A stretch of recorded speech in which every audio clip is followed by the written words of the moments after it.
নমস্কার বন্ধুরা, আটার মধ্যে দিয়ে দাও টমেটো। হ্যাঁ, আপনারা ঠিকই শুনেছেন, আটার মধ্যে টমেটো দিয়ে আজকে একটা দুর্দান্ত রেসিপি আপনাদের করে দেখাবো, যেটা বাচ্চা থেকে বড় সকলেই খেতে খুবই পছন্দ করবে।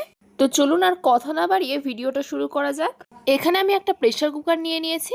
প্রেসার কুকারের মধ্যে দিয়ে দিচ্ছি জল। এখানে আমি প্রেসার কুকার ব্যবহার করছি, আপনারা চাইলে কড়াইতেও সিদ্ধ করতে পারেন। গ্যাসের যা দাম বুঝতেই তো পাচ্ছেন। একে একে টমেটোগুলো আমি এর মধ্যে দিয়ে দিচ্ছি। এবার প্রেসার কুকারের ঢাকনা আটকে দেব। এটা গ্যাসে বসিয়ে দিয়েছি, এবার একটা সিটে দিয়ে নেব।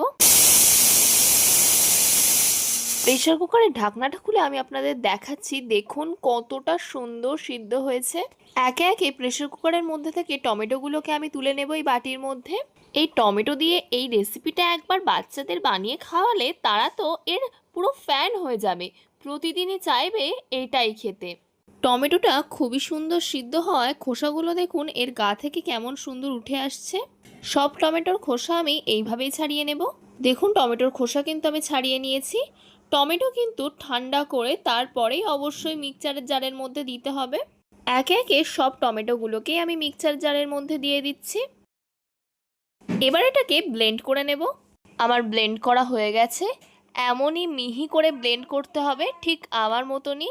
এখানে আমি একটা পাত্র নিয়ে নিয়েছি। এখানে দিয়ে দিচ্ছি 400 গ্রাম পরিমাণ আটা। আপনারা চাইলে ময়দা ব্যবহার করতে পারেন। ময়দাটা যেহেতু স্বাস্থ্যকর নয়, তাই আমি ময়দার পরিবর্তে আমি আটা দিচ্ছি। আপনাদের পরিমাণ অনুযায়ী আপনারা আটা দিয়ে নেবেন। দিয়ে দিলাম চা চামচের হাফ চামচ পরিমাণ জিরে গুঁড়ো, চা চামচের হাফ চামচ পরিমাণ ধনিয়া গুঁড়ো, আর দিয়ে দিতে হবে স্বাদ মতো লবণ, চা চামচের হাফ চামচ পরিমাণ গোলমরিচ গুঁড়ো। আপনারা চাইলে এখানে কাঁচা লঙ্কাও ব্যবহার করতে পারেন। আমি যেহেতু বাচ্চাদের জন্য করছি, তাই কাঁচা লঙ্কা ব্যবহার করলাম না। আর দিয়ে দিলাম কাশ্মীরি লঙ্কার গুঁড়ো, দিয়ে দিলাম অল্প করে গরম মশলা। এখানে এবার দিয়ে দিচ্ছি জোয়ান। জোয়ানটা একটু হাতে ঘষে তারপর দিতে হবে, তাহলে জোয়ানের একটা সুন্দর ফ্লেভার এই পরোটা থেকে পাওয়া যাবে। যাদের গ্যাসের সমস্যা, এই জোয়ানটা দেওয়ার ফলে তাদের কিন্তু এই পরোটা খেয়ে কোনো রকম কোনো গ্যাস হবে না। আর দিয়ে দিচ্ছি অল্প করে চিনি। এবার দিয়ে দিচ্ছি চা চামচের 2 চামচ পরিমাণ সাদা তেল। সমস্ত শুকনো উপকরণগুলোকে হাতের সাহায্যে খুব ভালো করে মিশিয়ে নিতে হবে। আর খেয়াল রাখতে হবে যেন পুরো আটাটার সাথেই শুকনো উপকরণগুলো খুব ভালো করে মিশে যায়, তাহলেই পরোটার টেস্টটা অনেকটা সুন্দর হবে।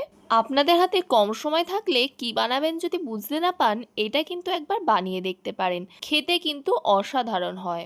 বাচ্চা থেকে বড় সকলেই কিন্তু এটা খেতে খুবই পছন্দ করবে। এবার এতে দিয়ে দেবো যে টমেটোগুলো সিদ্ধ করে পেস্ট করে রেখেছিলাম তার মিশ্রণটা। এবার খুব ভালো করে এটাকে কিন্তু মিশিয়ে নিতে হবে। দেখুন এইভাবেই খুব ভালো করে মিশিয়ে নিতে হবে। যতই সুন্দর করে মাখবেন ততই কিন্তু পরোটা খেতে নরম হবে। এবার আমার জল লাগছে, যেহেতু আমি মিক্সি ধোয়া জলই দেব, এক্সট্রা করে বাইরে থেকে অন্য কোনো জল ব্যবহার করব না। এবার আবারও খুব ভালো করে মেখে নেব। দেখুন আমি কত সুন্দর করে মেখে নিয়েছি, এমনভাবেই মাখবেন। দেখুন এরম একটু নরমই রাখতে হবে। এবার এটাকে 15 মিনিটের জন্য রেস্টে রেখে দেব। 15 মিনিট মতো ঢাকা দিয়ে রেখে দিয়েছিলাম। আবার একটু মেখে নেব।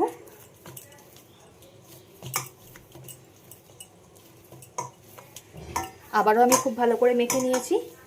এবার নেচি কেটে নেব। যেমনভাবে আমরা রুটি বা লুচি করি ঠিক তেমনভাবেই নেচি কেটে নেব।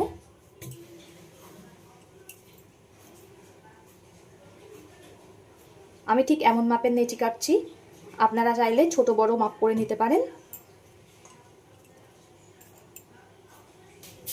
এখান থেকে আমি 4টে নেচি কেটে নিয়েছি। এই 4টেই এখন ভাজবো। এগুলো আবার পরে ভাজবো। হাতের সাহায্যে একটু গোল মতো শেপ দিয়ে নেব।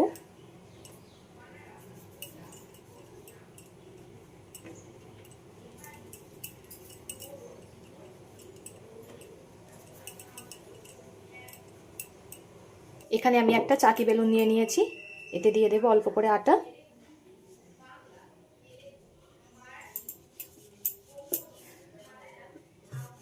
হালকা হালকা চাপ দিয়ে বেলে নেব। আমি এখানে গোল করে বেলছি, আপনারা চাইলে পরোটার আকারে শেপ দিতে পারেন। আমার একটা বেলা হয়ে গেছে। একই রকমভাবে আবার একটা বেলে নেব। বন্ধুরা কে কোথা থেকে দেখছেন কমেন্ট করে জানাবেন। আপনাদের সুন্দর সুন্দর কমেন্ট পড়তে খুবই ভালো লাগে। আর এইভাবে একবার ট্রাই করে দেখবেন। রাতের ডিনারে, সকালের ব্রেকফাস্ট কিংবা বাচ্চাদের টিফিনেও দিতে পারেন, স্কুলে চটজলদি হয়ে যায়। একই রকমভাবে আমি 4টে বেলে নিয়েছি। এদিকে আমি একটা ফ্রাই প্যান বসিয়ে দিয়েছি, এতে দিয়ে দেব অল্প করে সাদা তেল। তেলটা গরম হয়ে গেছে, এবার এক একটা করে নিয়ে পরোটা এতে দিয়ে দেব। এবার 2 সাইড খুব ভালো করে ভেজে নেব। আপনারা যে কোনো নিরামিষ দিনে ঠিক এমনভাবেই বানিয়ে নিতে পারেন, খুবই সুন্দর লাগবে খেতে। এ শুধুও খাওয়া হয়ে যাবে, এর সঙ্গে কিছুই লাগে না। 2 সাইড খুব ভালো করে ভেজে নেব। আর বাচ্চাদের টিফিনে এমন একটা রেসিপি দিলে তা তো টিফিন বক্স খালি করবেই, তারা প্রতিদিনই বায়না করবে এই টিফিনটাই নেওয়ার। এত সুন্দর লাগে এটা খেতে। আর এতে তেলও খুব একটা বেশি লাগে না, অল্প তেলেই ভাজা হয়ে যায়। আর খেতে তো দুর্দান্ত লাগে। অনেকেই আছেন আটা ময়দার জিনিস খেলে গ্যাস হয়, এই পদ্ধতিতে করে দেখবেন, কোনো রকমের গ্যাসের সমস্যা হবে না, আর খুবই ভালো লাগবে খেতে। দেখুন কথা বলতে বলতে আমার 2 দিক খুব ভালো করে ভাজা হয়ে গেছে। এবার তুলে নেব। এরকমভাবে বাকিগুলো ভেজে নেব খুব অল্প অল্প তেল দিয়ে। আবারও আমি একটা ভেজে নিচ্ছি। এইভাবে সবকটাই ভেজে নেব। আমি এখানে 4টে পরোটা ভেজে নিয়েছি। দেখুন কতটা সুন্দর লাগছে দেখতে। আমি এখানে একটা ছিঁড়ে দেখাই কতটা নরম হয়েছে। দেখুন ভীষণ নরম হয়েছে। বাচ্চারা খুব মজা করে খাবে, বাচ্চারা কেন বড়রাও খুবই মজা করে খাবে।